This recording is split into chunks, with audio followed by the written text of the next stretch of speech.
যেগুলিতে বহুমুখী উপকারিতা রয়েছে, যে একজন পুরুষ একাধিক স্ত্রী গ্রহণ করবে, সর্বর্ধে 4 জন, এর বহু ফায়দা রয়েছে।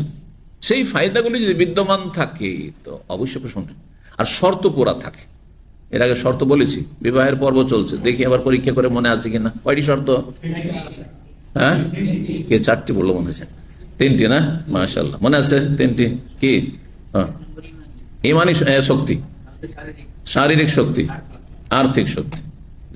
আগে ইমানি শক্তি। ইমানি শক্তি থাকলে আপনি অসহায় স্ত্রীকে ছেড়ে দেবেন। আরে অর্থের অভাব থাকলেও আপনি কঠোর মেহনত পরিশ্রম করে যে কোনো পরিস্থিতিতে আপনি খাবেন কিছু, জি, যা আপনি খাবেন সেটা ভাগ্য করে খাবেন।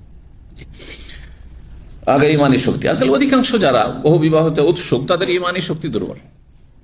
হ্যাঁ, তারা আমাদের বড় বড় আলেম ওলামার চাইতে বেশি ইমানি শক্তি দেখায়, কিন্তু শেষে দেখা গেছে বাস্তবতায় গিয়ে তখন ফেল হয়ে যায়।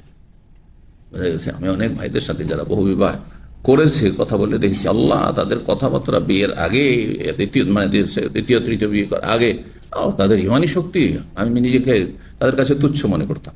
যারি এদের ইমানে এত মজবুত। হ্যাঁ, কিন্তু দেখা গেল যে শেষে কাউকে সন্তুষ্ট করতে পারছে না বা ভালো আচরণ করতে পারছে না।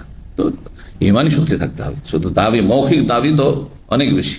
আজকাল কে দাবি করেন যে বড় আমানতদার, কিন্তু দিনী ভাইদেরকে পয়সা দিয়ে দেন আর তারপরে তামাশা দেখে নেন।